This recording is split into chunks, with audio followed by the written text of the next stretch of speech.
Hey students, this is Mr. Mitchell. The purpose of this video is to walk you through the new features that we have available to you and to explain to you the process as best we can so that you can access your classes if you're working remotely through option 2.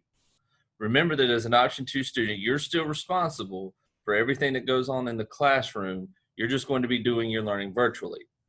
I'm going to show you a couple of programs that you'll be familiar with this year and show you how to access your school email, which is a new feature. So I'm going to go ahead and share my screen and show you what these programs look like.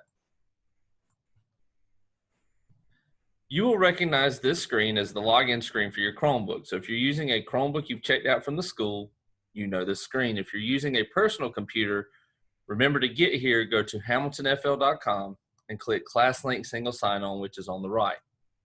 I'm going to go ahead and click Sign In, and I'm going to use my son James as my example this morning.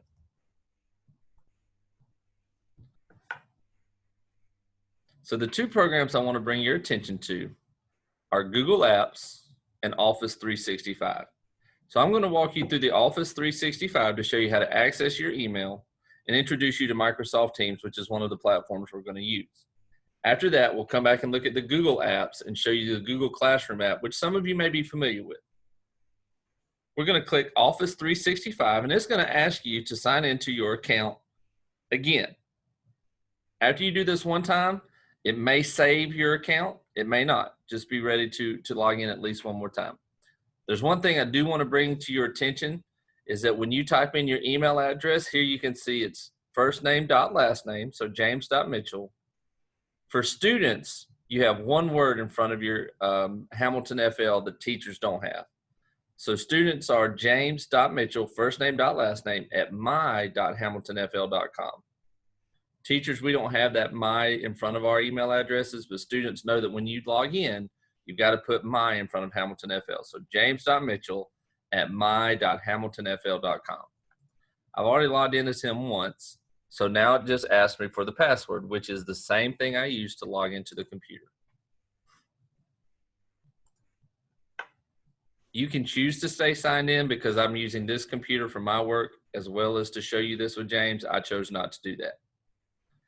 So there's two programs I really want you to be familiar with. You'll see that you have access to Microsoft Word and Excel and PowerPoint, and those are there for you to use at your convenience or whatever your teachers ask you to do. But the main one I want you to see is Outlook. This is where your student email will come to.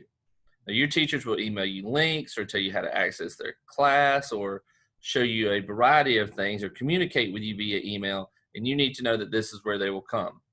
Here you can see that James does not have any emails right now. But if he did, they would come right here in his inbox. If James needed to respond to a teacher, he could just hit reply to that email. Or if he wanted to type a new email, all he has to do is click new message in the top left-hand corner, and he can begin typing the name of the person he wants to email. So if he wanted to send me an email, you can see he starts typing my first name dot last name, and it automatically populates. If it's not in there, you can still type the full email address. This is a tool that we're going to use a lot this year, so you need to familiarize yourself with this and be able to access it quickly, especially if you're an option 2 student.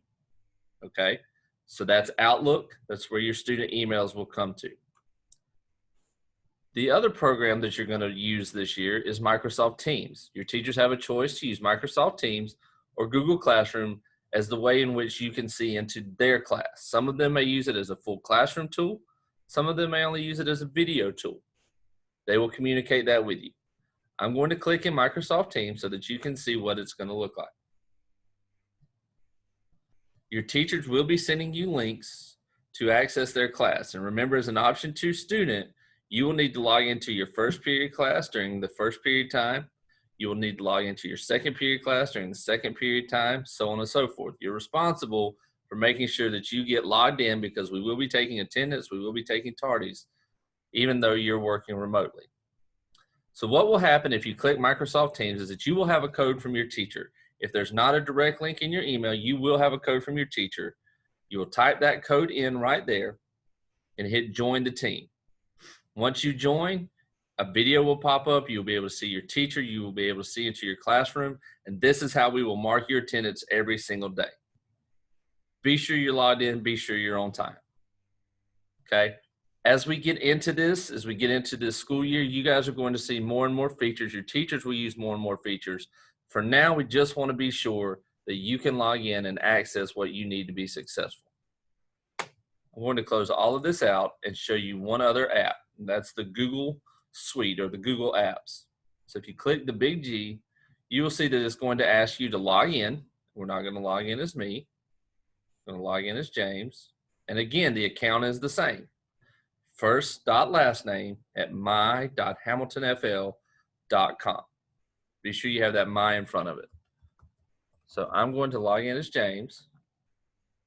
And here you're going to see that you have access to everything that Google has. So you have Google Docs and Google Sheets and Google Slides. So programs that you should be using in your classroom to complete projects, as well as a few more that you may not be used to.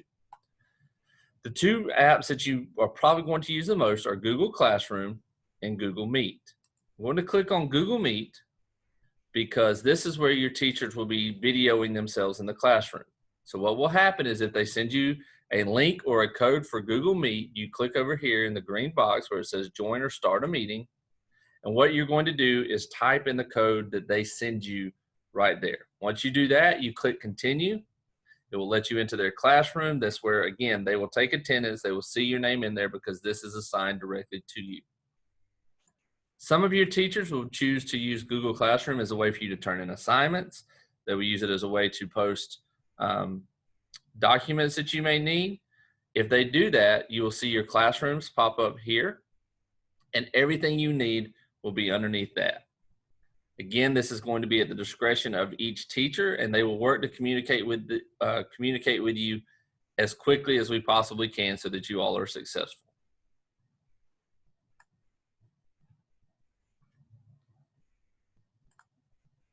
I know that there are going to be a lot of questions about option 2.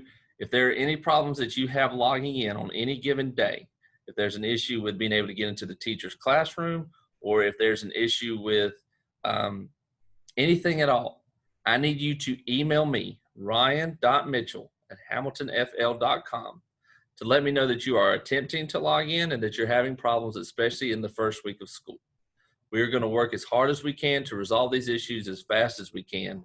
But remember, this is new to everyone. We thank you for your patience. We hope you have a great school year. And as always, how about them Trojans?